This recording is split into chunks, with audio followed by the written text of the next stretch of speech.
이게 되나? 이런 생각을 하시나요? 저도 처음에는 되게 놀랐는데요. 의외로 이런 부부 동반 모임에서 불륜이 많이 일어납니다. 요즘 핫한 거는 온라인 불륜입니다. 기존에도 네이버 밴드, 카카오톡 오픈 채팅방, 그리고 데이트 어플, 소개팅 어플, 인터넷 채팅 이런 데서 많은 불륜이 일어났는데요. 그러던 중에 몇 년 전에 코로나가 굉장히 심해졌죠. 그러면서 집합금지가 되고요. 그러면서 사람들이 온라인에서 만남을 많이 가지게 됐고 불륜도 마찬가지였습니다. 그러다 보니까 온라인에서의 불륜이 굉장히 활성화가 되고, 특히나 불륜을 목적으로 만들어진 불륜 채팅방, 이게 보통 카카오톡 오픈 채팅방에서 많이 이루어져서 흔히 말해서 이걸 오톡 불륜이라고 부릅니다. 이런 사건이 정말 많아졌습니다. 온라인에서의 불륜은 정리하면은 첫째, 전통적인 네이버 밴드, 카카오톡 오픈 채팅방, 그리고 인터넷 채팅, 소개팅 어플, 그리고 마지막으로 불륜을 목적으로 한 신생 불륜 채팅방, 이렇게 세 가지가 탑3라고 볼 수 있겠습니다. 네, 오프라인에서는 아무래도 사내 불륜이 가장 많죠. 그리고 두 번째로는 동창 사이의 불륜, 그리고 마지막으로는 의외라고 생각하실 수도 있겠지만 부부 동반 모임에서 불륜이 정말 많이 일어납니다. 제가 지금까지 1000건 정도의 이혼소송, 가사소송, 상간소송을 진행을 했는데요. 이 경험을 바탕으로 말씀을 드리겠습니다. 실제 사례를 바탕으로 한 얘기니까 집중해서 봐주세요. 제가 처음에 카카오톡 오픈 채팅방 불륜 채팅을 처음 경험한 게 기억이 납니다. 아내분을 변호했던 사건인데요. 남편이 어떤 여자와 모텔에 간 거를 아내가 발견을 한 겁니다.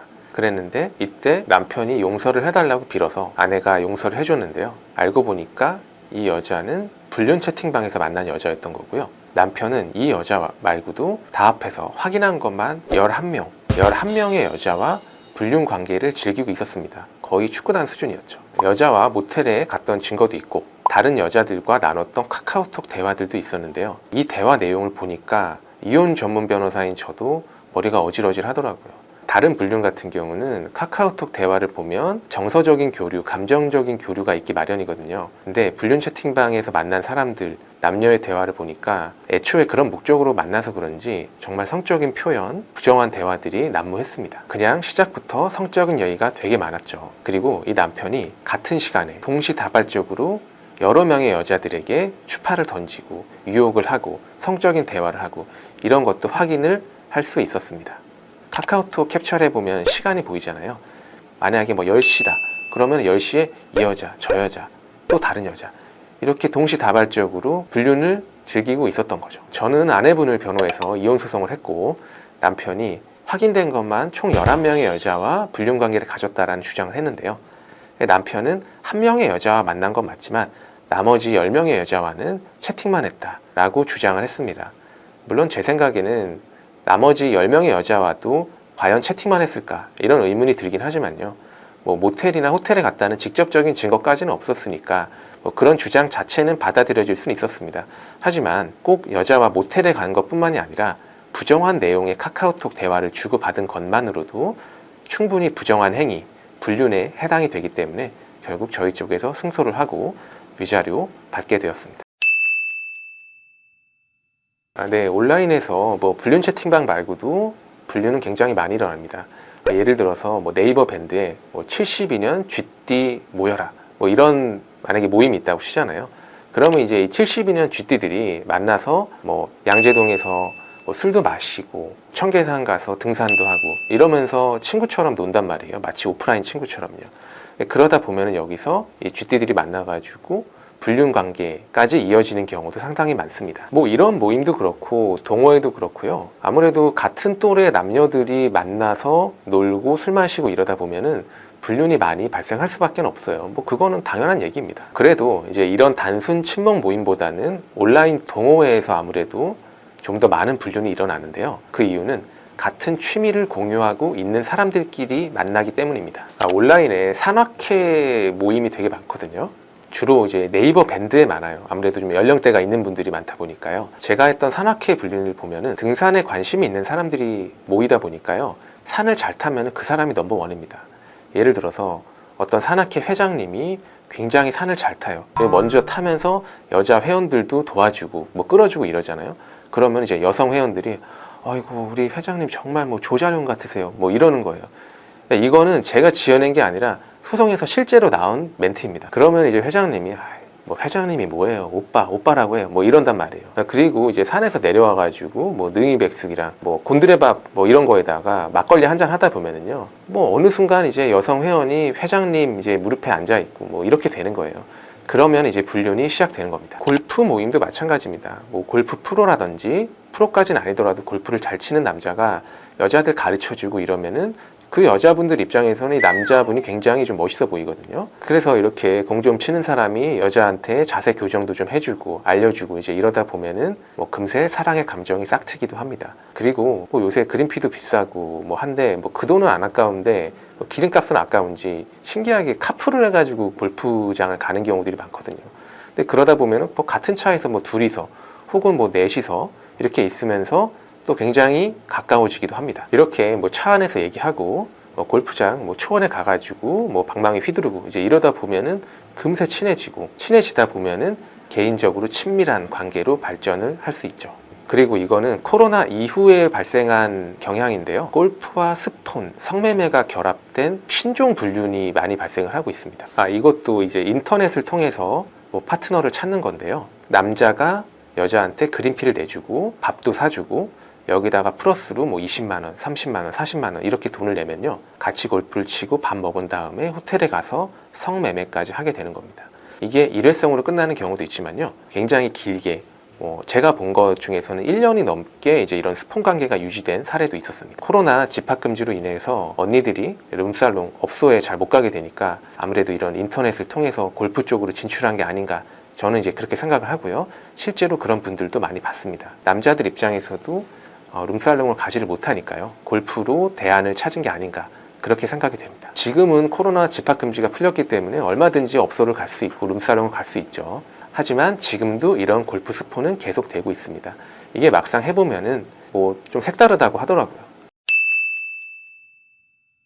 얼마 전에 저희 로펌 비서분이 저한테 소주 논쟁에 대해서 변호사님 어떻게 생각하시냐 이렇게 물어보시더라고요. 소주 논쟁이란 게 뭐냐면요. 저랑 애인이랑 그리고 애인의 친구인 여자 이렇게 셋이서 술을 먹거나 아니면은 애인의 친구인 여자의 애인 이렇게 넷이서 술을 마시다가 나머지는 다 사라지고 내 애인의 친구인 여자 그리고 나 이렇게 둘만 남았을 때 과연 이 상태에서 소주를 마시는 게 맞냐 마시면 안 되냐 이거에 대한 얘기거든요.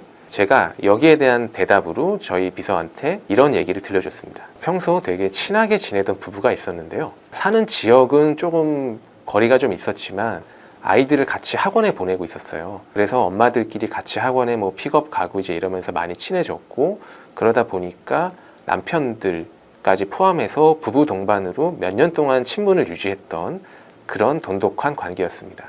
그러던 중에 이 부부가 부부 동반으로 그리고 자녀들까지 포함해서 강원도에 있는 스키장으로 놀러 가게 됩니다. 이 스키장에서 방이 4개짜리가 있는 숙소를 잡았어요. 스키를 재밌게 타고 숙소에 돌아와서 즐겁게 이제 술을 마시고 아이들은 아이들끼리 놀고 이제 이러고 있었는데요. 그러던 중에 아이들 모두 자러 가고 한쪽 부부 중에 남편도 자러 가고 다른 쪽 부부의 아내도 방에 자러 들어간 겁니다. 그러면 이제 남은 거는 한쪽 부부의 아내, 한쪽 부부의 남편이겠죠. 이 둘이 즐겁게 술을 마시다가 한 밤 11시, 12시쯤에 뭐 술이 문제인지 아니면 뭐 전부터 호감이 있었는지는 모르겠지만 갑자기 스파크가 튀어가지고 이 두 분이 빈 방에서 성관계를 하게 된 겁니다. 이게 일회성으로 끝나지 않았고 이후로 1년 정도 불륜 관계를 지속을 했습니다. 그러다가 결국에는 양쪽 배우자에게 들통이 났고 이혼 소송, 상간 소송까지 가게 되었죠. 제가 이제 이 얘기를 하니까 우리 비서분이 굉장히 놀라더라고요. 이게 정말 말이 되냐고. 부부 동반인데 서로 아는 사이인데 그럴 수가 있냐 이렇게 물으시더라고요. 근데요. 의외로 이런 사례가 정말 빈번하게 발생을 합니다. 제가 직접 경험했던 사건만 20건이 넘습니다. 그래서 부부 동반 모임을 하지 마라 이런 말씀은 못 드리겠지만요. 소주는 같이 마시면 안 될 것 같습니다. 네, 정말 소주는 안 됩니다. 아무래도 나랑 이제 친한 친구는 나랑 성향이 비슷하잖아요. 그러면은 여자를 보는 취향도 비슷할 거란 말이에요. 내가 좋아하는 스타일의 여자인데 전혀 다른 여자다. 그런 상황에서 소주를 많이 먹는다. 둘이 먹는다. 그럼 이거 어떻게 될지 모르는 겁니다. 오프라인에서 가장 많은 불륜이 뭘까요? 아무래도 이제 사내 불륜, 그리고 이제 동창 불륜이겠죠. 사내 불륜의 경우에는 많이 일어날 수밖에 없는 게, 아무래도 남녀가 직장에서 시간을 굉장히 오래 보내잖아요. 그러면 어찌 보면은 가족보다도 더 가까워질 수가 있습니다. 그리고 이제 동창 간의 불륜 같은 경우는 어린 시절에 이제 추억을 공유를 하거든요. 그러다 보니까 오랜만에 만나도 옛날 그 생각이 나요. 그래서 동창 불륜 사건들을 보면은 좀 뭐 섹슈얼하거나 이제 이런 쪽보다는 어쨌든 그 파스텔 톤의 그런 불륜이 많습니다. 제가 담당한 사건 중에는 이제 동창 불륜과 사내 불륜이 이제 결합된 형태가 있었는데요. 중학교 동창인데 오랜 기간 이제 연락이 없다가 우연히 같은 회사에서 다시 만나게 된 케이스였어요. 남자는 유부남이었고 여자는 싱글이었거든요. 근데 이제 남자는 유부남인 사실을 밝히지 않았고요. 여자 동창이랑 얘기하다 보니까 옛날 생각나고 그 순수했던 시절, 풋풋했던 시절, 이런 거를 떠올리게 된 거죠. 집에 있는 아내보다 이 여자 동창이 훨씬 더 예쁘고 좋아 보였던 겁니다. 이런 상태에서 오랜 시간 동안 같은 부서에서 근무를 하다 보니까 자연스럽게 이제 사랑의 감정이 싹텄고요. 그래서 두 사람은 이제 교제 관계까지 이어가게 됐습니다. 여자 입장에서도 오랜만에 만나니까 반갑고 같이 근무를 하고 뭐 퇴근 후에 뭐 맥주 한 잔도 하고 회식도 같이 하고 이러다 보니까 금방 썸을 타게 됐고 결국에는 교제 관계까지 이르게 되었습니다. 문제는 남자가 자기가 유부남이라는 거를 여자한테 얘기하지 않고 사귀었다라는 거였거든요. 여자는 사귄 뒤 몇 달이 지나서야 이제 이런 사실을 알게 되었어요. 근데 그때 남자가 뭐 와이프랑 이혼 준비 중이다, 와이프랑은 사이가 굉장히 안 좋다, 사실상 남남이다, 이제 이게 되게 전형적인 거짓말이거든요. 네, 이런 얘기를 여자한테 해서 여자는 바로 관계를 정리하지 않고 남자와 계속 사귀었습니다. 그런데 당연히 이게 거짓말인 거는 들통이 났고요. 여자가 남자의 아내 인스타를 보니까 그 남자와 아내가 뭐 다정하게 찍은 사진들, 뭐 가족여행 사진 뭐 이런 게 올라오고, 이러다 보니까 이제 진실을 알게 된 거죠. 그러던 와중에 여자는 또 충격적인 사실을 알게 되었는데요. 알고 보니까 이 남자가 이 여자 외에도 다른 직장 동료, 그러니까 여자 상사와 바람을 피고 있었던 겁니다. 이 여자 동창과 만나기 한참 전부터요. 이러니까 여자가 속았다고 생각해서 아내에게 불륜 사실을 알렸습니다. 다른 여자 상사와의 불륜 관계도 다 얘기를 했죠. 그래서 결국에는 이제 이혼 소송, 상간 소송까지 이르게 된 그런 사건이 있었습니다.